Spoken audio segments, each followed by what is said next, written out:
2019년 새해가 밝고 첫 주일 주의 전으로 오신 우리 모든 성도님들을 주의 이름으로 환영합니다. 오늘 첫 예배가 52주 동안 계속 지속되어지기를 원합니다. 우리 좌우간에 한번 인사 나눕시다. 한 잘 놓으셨습니다. 끝까지 예배합시다. 네. 오늘 우리 주일학 유스그룹 친구들이 함께 동참했는데요. 1년에 한 4번 정도 저희들이 성찬예식을 가집니다. 우리 유스그룹 친구들 중에도 세례받은 친구들이 많이 있는데요. 그때마다 유스 예배 시간에 빠져나와서 어른 예배를 드려야 되니까 좀 어려움이 있습니다. 그래서 교육자들이 의논하다가 가족 연합 예배를 성찬예식 있을 때 같이 드리자 이렇게 의논을 모았습니다. 오늘 유스그룹이 함께 또 찬양으로 섬겨주니까 너무 고맙고 감사합니다. 우리 자녀들 잘 크고 있죠? 예. 오늘 연합 예배를 드리니까 우리 유스그룹 섬기는 교사들 한번 그 자리에서 일어나 보시겠습니까? 다 일어났어요. 예.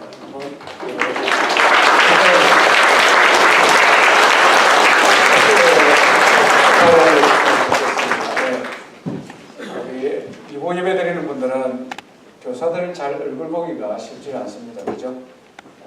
일부에 일찍 와서 예배하고 우리 자녀들 말씀으로 양육하는 귀한 분들입니다. 교사 이런 표현 하나씩 달아드릴까 이런 생각 만날 때마다 볼 때마다 격려해 주시고 잘 감당할 수 있도록 이렇게 많이 협조해 주시면 좋겠습니다. 2019년 교회 비전을 믿음의 주에 온전케 하시는 예수님을 바라보자 이렇게 정했습니다. 우리 오른쪽에 있는데요. 2번 우리 같이 한번 읽도록 하겠습니다. 시작. 믿음의 주여 온전케 하시는 예수를 바라보자. 믿음의 주여 온전케 하시는 예수님을 바라보자. 예. 한 해 동안 예수님에 대하여 좀 더 깊이 우리가 알아갔으면 좋겠습니다. 우리의 믿음이 좀 더 성숙해졌으면 좋겠습니다. 믿음의 주여 온전케 하시는 예수를 바라보자. 이 말씀이 무슨 뜻인가? 이것을 이번 1월 한 달 동안 4번에 나누어서 특강을 하려고 합니다. 우리 신앙의 삶이 어떻게 하면 성공적으로 믿음의 삶을 잘 감당할 것인가? 또 짧게는 2019년 한 해 우리 어떻게 신앙생활 잘 할 것인가? 한 4주, 4주 동안 살펴보겠습니다. 오늘 첫 번째 시간인데요. 히브리서 12장 1절부터 3절까지 우리 주제 성구입니다. 한 목소리로 한번 읽었으면 좋겠습니다.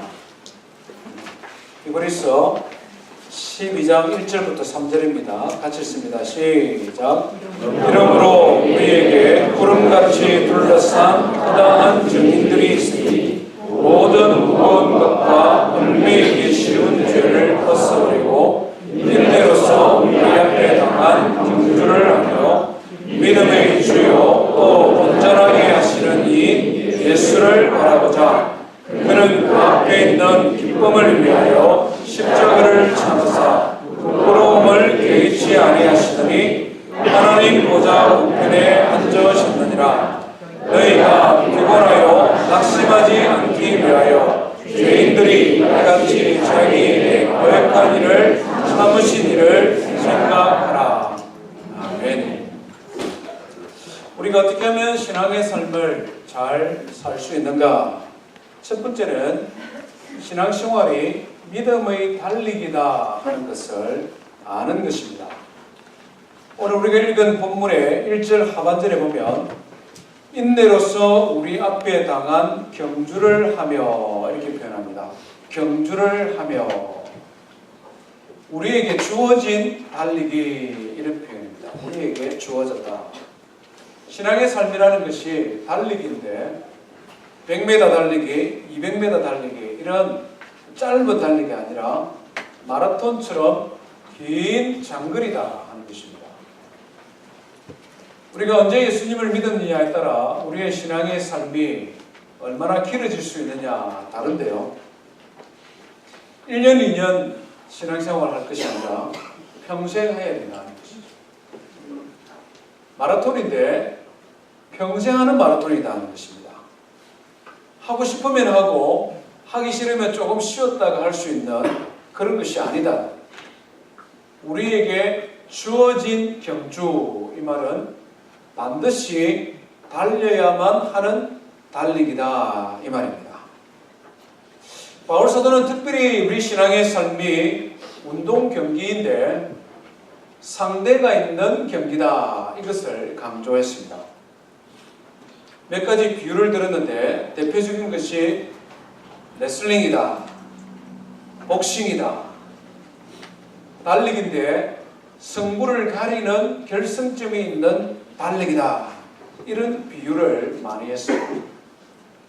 달리기는 달리기인데 경기는 경기인데 상대가 있는, 그리고 상대와 싸워 이겨야 되는 과격한 운동이다, 이렇게 비유했습니다. 대표적인 성경을 하나를 찾아보면요, 고린도전서 9장입니다. 우리 성경을 가진 성도님들 고린도전서 9장을 한번 펼쳐보십시오. 고린도전서 9장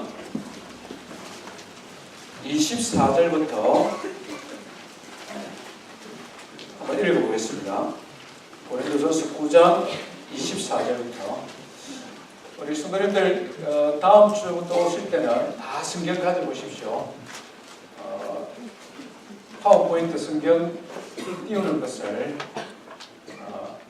이제 성경 띄우는 서비스 제공을 안 하려고 성경책 들고 다니는 거 습관으로 하십시오. 그래서 다음 주부터 당장 안 하는지 그 다음 주부터 안 하는지 미리 제가 말씀을 드립니다. 사무실에 성경책 50% 디스카운트해서 판매하기 위해 한 10권 또 갖다 놨습니다. 필요하신 분들은 가져가시면 됩니다. 예, 신앙생활이 달리기인데 어떤 달리기냐 강조하는 부분입니다. 24절부터 27절까지 한번 읽어보겠습니다. 시작. 운동장에서 다름질하는 자들이 다 달릴지라도 오직 상을 받는 사람은 한 사람인 줄을 너희가 알지 못하느냐. 너희도 상을 받도록 이와 같이 다름질하라. 이기기를 다투는 자마다 모든 일에 절제하나니 그들은 썩을 승리자의 관을 얻고자 하되 우리는 썩지 아니할 것을 얻고자 하노라. 그러므로 나는 다름질하기를 방방 없는 것 같이 아니하고 싸우기를 허공을 치는 것 같이 아니하며 내가 내 몸을 쳐 복종하게 하며 내가 남에게 전파한 후에 자신이 도리어 버림을 당할까 두려워함이로다. 네. 여기 보면 달린다라는 표현이 많죠. 그죠? 24절에도 보니까 운동장에서 다름질하며 다 달릴지라도 너희도 상을 받도록 다름질하라. 달린다라는 표현입니다. 그죠? 26절에도 보니까 나는 다름질하기를, 그리고 싸운다라는 표현도 반복되고 있죠. 26절에 보니까 싸우기를 허공을 치는 것 같이 아니하며, 이거는 복싱입니다. 권투하는 것, 권투할 때 이렇게 주먹을 날리는데 사람 없는 허공을 날리지 않는다, 이 말이죠. 달린다, 싸운다. 또 한 가지 우리가 주목해야 될 단어가 있는데 그 단어가 뭐냐면 다툰다 하는 부분입니다. 다툰다. 이기기를 다투는 자마다 25절에 보면 이렇게 표현되어 있죠. 이 다툰다라는 단어가 굉장히 강한 어조입니다. 헬라어로 아고니조마이라는 단어를 씁니다. 아고니조마이. 이게 뭐냐면 심각하게 고민하고 목적을 향해 달려가되 몸부림치며 달려간다, 이 말입니다. 심각하게 고민을 하고 목표를 향하여 달려가되 몸부림치며 달려간다. 이 아고니조마이라는 단어를 다른 곳에서는 싸운다라는 표현으로 사용했습니다. 디모데전서 6장 12절에 보면 믿음의 선한 싸움을 싸우고, 이때 사용했던 단어가 이 아고니소마이라는 단어입니다. 예수님께서도 이 동이라는 단어를 사용했는데 마태복음 7장 13절 이후에 보면 좁은 문으로 들어가기를 힘쓰라, 힘쓰라 라고 했을 때 이 힘쓰다 라는 단어가 아고니소마이입니다. 한번 보십시오. 다툰다, 싸운다, 힘쓴다, 이것이 똑같은 단어를 사용하고 있는데 이 단어가 강조하는 것은 뭡니까? 믿음의 삶은 달리기인데 그냥 달리기가 아니다는 것입니다. 쉬운 경기가 아니다는 것이죠. 그냥 조깅 하듯이 그냥 산보 가는 것이 아니다는 것입니다. 예수님을 믿고 하나님의 자녀가 되는 것, 그리고 이 믿음을 끝까지 지키는 것, 영원한 천국까지 믿음을 지키고 결승점을 통과하는 것은 싸워야 되는 것이고 이겨야 되는 것이고 힘써야 되는 것이다, 이렇게 말씀하고 있습니다. 왜 신앙의 삶이 이렇게 싸워야 되고 힘써야 되고 이겨야 됩니까? 이유가 있다는 것이죠. 그것은 이 신앙의 삶이 싸워야 되는 대상이 있는 경기고, 싸울 때 우리를 넘어지게 우리를 유혹하는 것들이 있기 때문에 그렇습니다. 신앙의 삶을 어렵게 하는 것이 몇 가지 있는데 한 대표적인 것 세 가지만 예를 들면요. 첫 번째는 신앙의 삶을 방해하는 해방꾼입니다. 악한 마귀죠. 성경은 이 마귀가 실제 존재하는 실제적인 영적인 존재라는 것을 계속 강조합니다. 특별히 요한계시록 13장에 보면 이 악한 마귀에 대하여 그 근본을 우리에게 가르쳐주고 있는데, 마귀가 어떤 존재냐? 제가 한번 읽어보겠습니다. 계시록 13장 12장 17절에 보면 용이 이렇게 표현합니다. 용이라고 표현합니다. 악한 마귀, 곧 아담과 하와를 미혹했던 옛 뱀이라고 하기도 하고 마귀라고 합니다. 용이 여자에게 분노하여 돌아가서 그 여자의 남은 자손, 여자라고 표현된 것은 교회라고 생각할 수 있습니다. 교회의 남은 백성들, 이 말이죠. 곧 하나님의 계명을 지키며 예수의 증거를 가진 자들과 더불어 싸우려고 바다 모래 위에 서더라. 악한 마귀가 하나님의 계명을 지키며 예수의 증거를 가진 자들, 누굽니까? 하나님의 계명을 지키며 예수의 증거를 가진 누구죠? 예수 믿는 성도들이죠. 이 성도들과 싸우려고 이때 사용되어진 단어도 동일하게 아고니소마이 말입니다. 우리가 예수님을 믿고 하나님의 자녀가 되면 우리가 원하든 원하지 않든 우리의 대적 마귀는 우리와 싸우려고 진을 친다는 거죠. 피할 수 없는 싸움이다, 이 말입니다. 베드로전서 말씀을 인용하면 악한 마귀는 할 수만 있으면 구원받은 하나님의 백성들이라도 삼키기 위해 우는 사자처럼 배회한다, 이렇게 기록하고 있습니다. 우는 사자와 같다. 심지어는 예수님마저도 삼키려고 악한 마귀는 예수님을 미혹했죠. 그렇지 않습니까? 악한 마귀는 예수님까지도 싸우는 대적으로 삼았다는 것입니다. 직접적으로 하나님의 존재를 의심하게 만듭니다. 세상의 가치관, 매스미디어를 통해서, 친구를 통해서 계속 들려오는 세상의 소리를 통해 하나님이 정말 살아계시느냐 의심하게 만듭니다. 하나님의 존재를 부인하게 만든다는 것이죠. 우리가 먹고 마시고 입고 생활하는 삶의 수단과 방편들을 통하여 끊임없이 하나님과 우리와의 관계를 깨기 위해 노력합니다. 예수 믿는 우리가 하나님의 살아계심을 의심하도록 만드는 것이 마귀가 하는 일이죠. 예수님을 믿고 사는 것보다도 세상의 넓고 세상의 향락을 추구하는 것이 훨씬 더 재미난 일인데 너는 왜 굳이 예수 믿으려고 하느냐? 그렇게 우리의 마음을 의심하게 만들고 회의하도록 만듭니다. 세상이 훨씬 더 재미있고 성공적으로 살아갈 수 있는 그 좋은 길을 두고 왜 너는 교회 다니려고 하느냐? 마귀가 우리의 마음을 유혹합니다.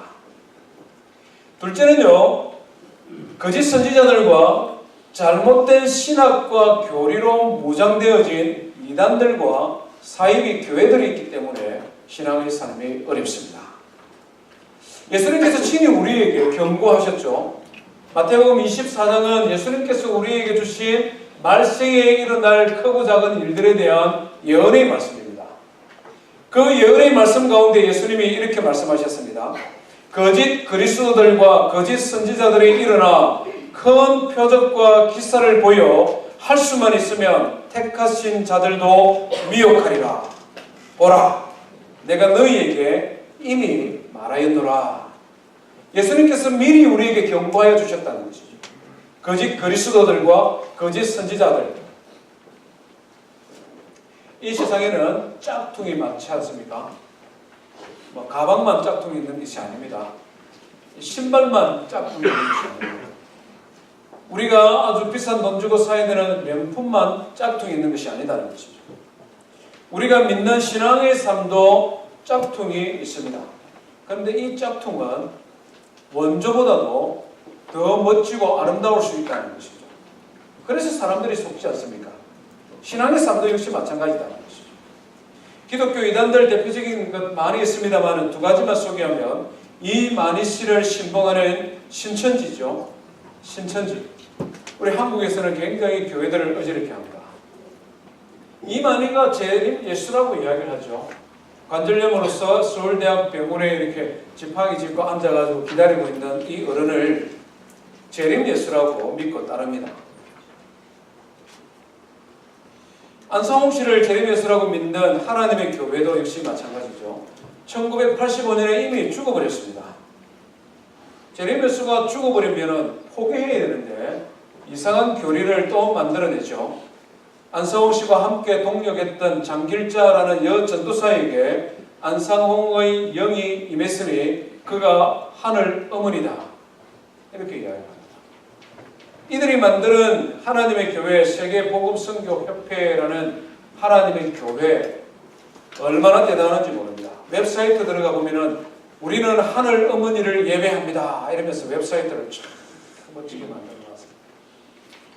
요즘 젊은이들이 인터넷을 많이 이용하기 때문에 인터넷을 통해 교모하게 그들의 교리를 전파하는데 성경구절을 찾아 거슬러 올라가다 보면 엉뚱한 이야기를 합니다. 짝퉁인데 진짜 같은 짝퉁이라는 것이죠. 이런 이단들이 오늘 이 시대에 신앙의 삶을 힘들게 하는데 그 이유 중에 하나는 오늘 이 시대 사람들이 가지고 있는 세계관 때문에 그렇습니다. 오늘 이 시대는 절대적인 진리를 인정하지 않죠. 모든 진리는 상대적이다. 기독교 신앙도 역시 마찬가지라는 것입니다.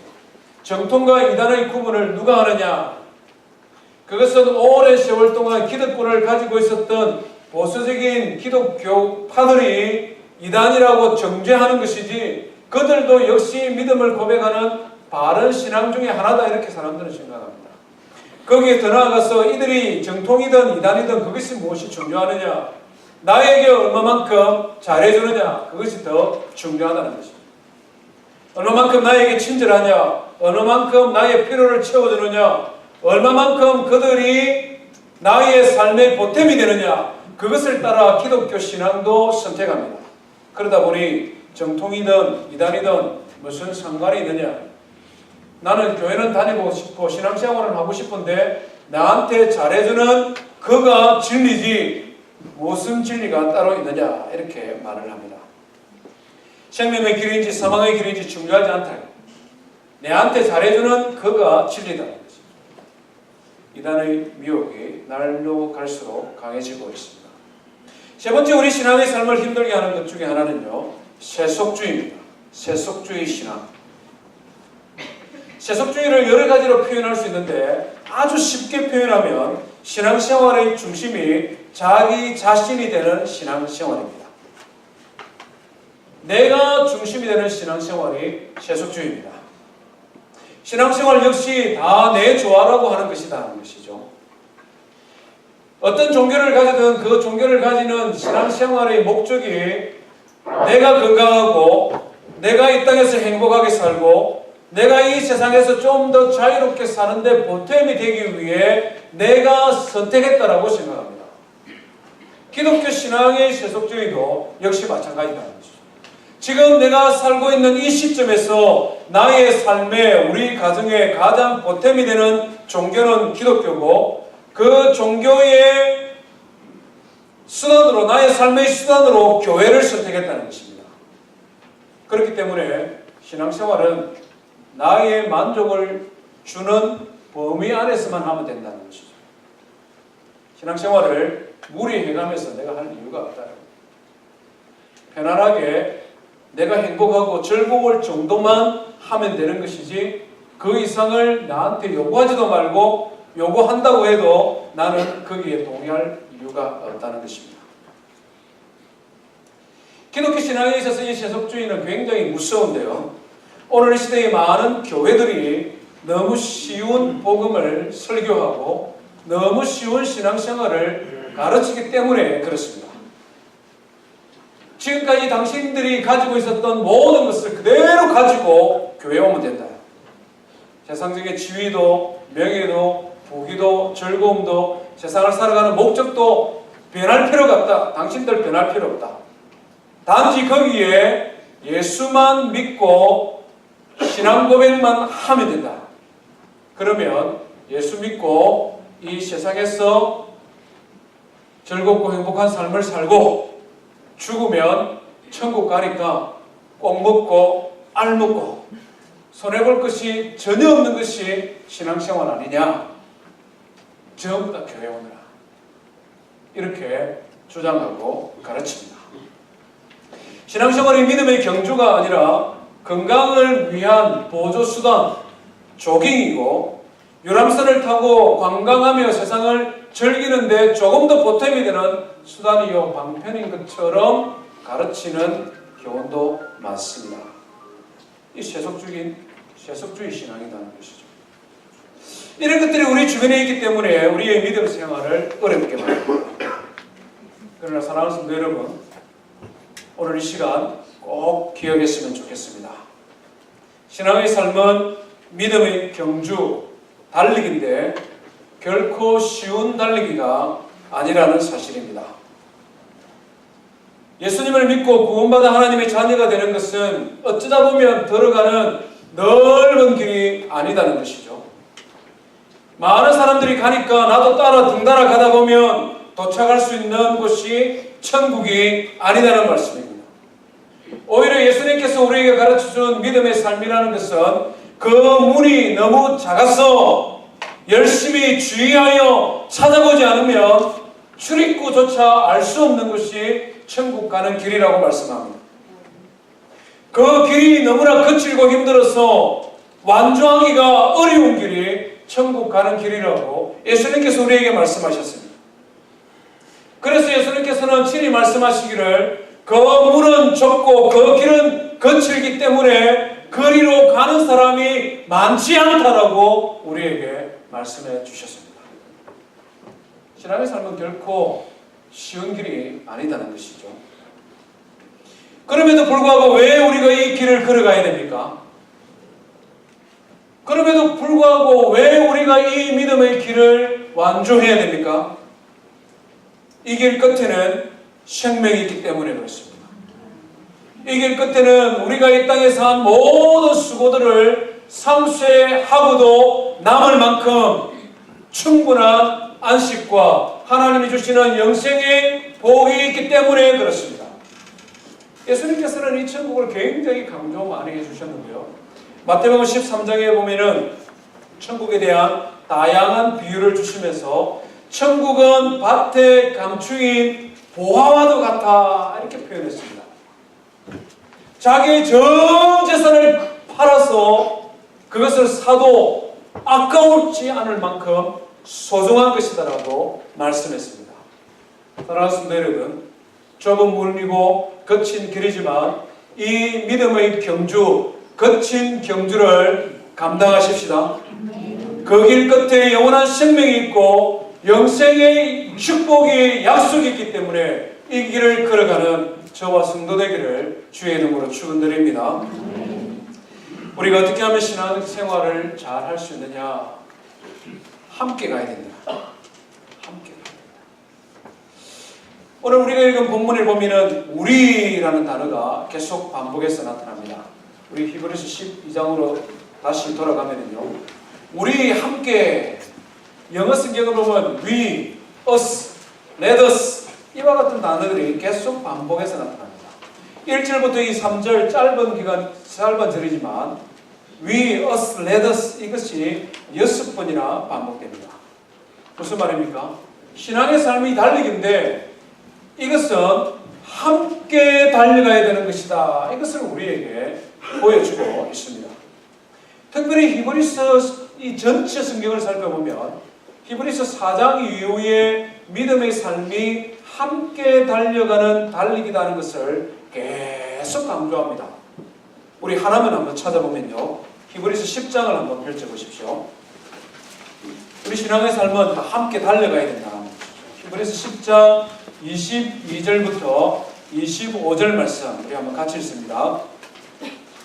10장 22절입니다. 시작. 우리가 마음의 뿌림을 받아 악한 양심으로부터 벗어나고 몸은 맑은 물로 씻음을 받았으니 참 마음과 온전한 믿음으로 하나님께 나아가자.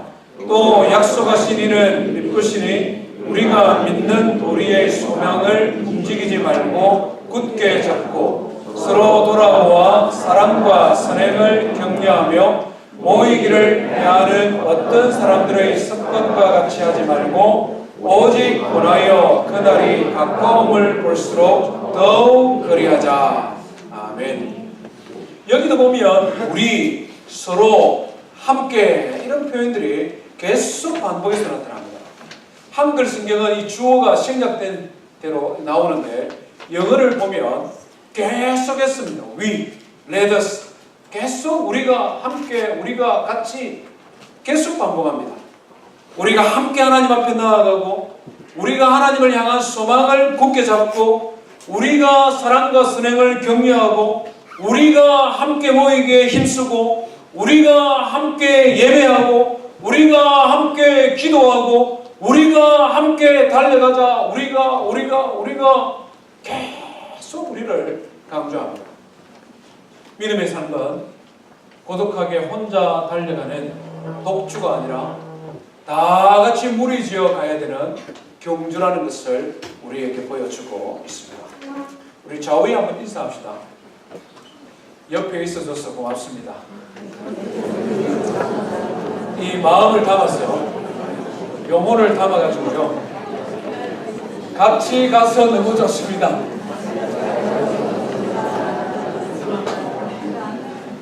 진짜 맞습니까?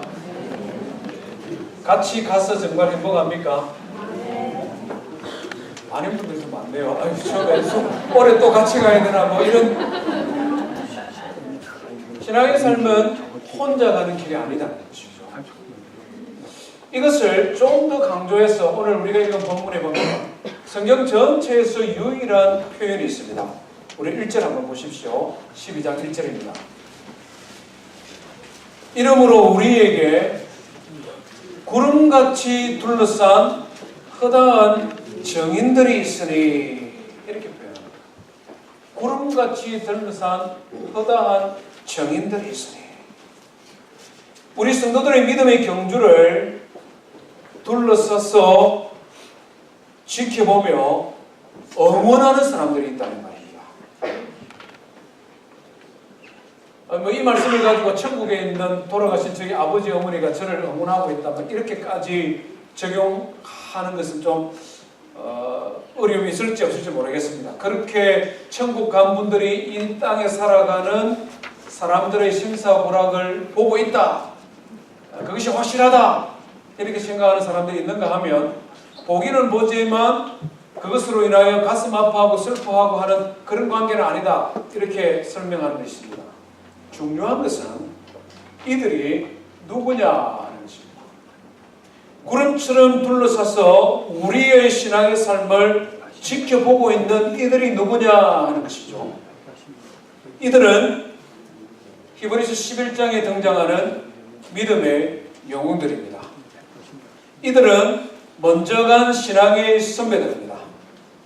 이들은 믿음의 경주를 다 마치고 그 결과가 무엇인지를 아는 사람들입니다. 그 길을 걸어가 보니 그 길 끝에는 생명이 있고 그 길이 진리고 그 길이 축복이고 그 길이 영광스러운 길이라는 것을 자기의 생명을 걸고 증명한 사람들입니다. 이 세상의 가치관을 쫓아 살지 아니하고 예수님을 믿는 믿음 때문에 고난을 당하고 핍박을 당하고 순교를 당하였지만 그럼에도 불구하고 믿음을 포기하지 않은 사람들입니다. 예수 그리스도를 믿는 믿음 때문에 시련과 유혹이 찾아왔지만 그래도 그 믿음을 끝까지 지킨 사람들이 목소리 높여서 우리를 응원하고 있는데 걱정하지 말라는 거예요. 달려가 보니 결승점을 통과해 보니 그곳에 영원한 천국이 있다라고 지금 외치고 있다는 말입니다. 염려하지 말아라. 이 땅에 먹는 것, 입는 것, 이 세상 사람들이 살아가는 삶의 방식과 다른 신앙의 삶을 고수하며 살아가는 것이 피곤하고 힘들고 때로는 나의 마음을 무겁게 하지만 그 길 끝에는 하나님이 계시고 하나님이 주시는 영생의 복락이 있으니 염려하지 말고 끝까지 달려라고 외치고 있는 것입니다. 이 세상의 어떤 명예와 영광보다도 이 세상에서는 나그네로 살아가고 이 세상에서는 멸시받는 자로 살아가고 그래서 심지어 그들의 생명조차 지키지 못하는 그런 어리석은 자로 비추었으나 그 길 끝에 가보니 영광의 면류관이 있음을 본 사람들이 응원하고 있다는 것이죠. 천국에서 만나자고 그곳에서 함께 하나님을 예배하며 하나님의 이름을 높이자고 지금도 이 시간도 목소리 높여 응원하고 있다는 것입니다. 사랑하는 성도 여러분, 2019년 한 해가 시작되었습니다.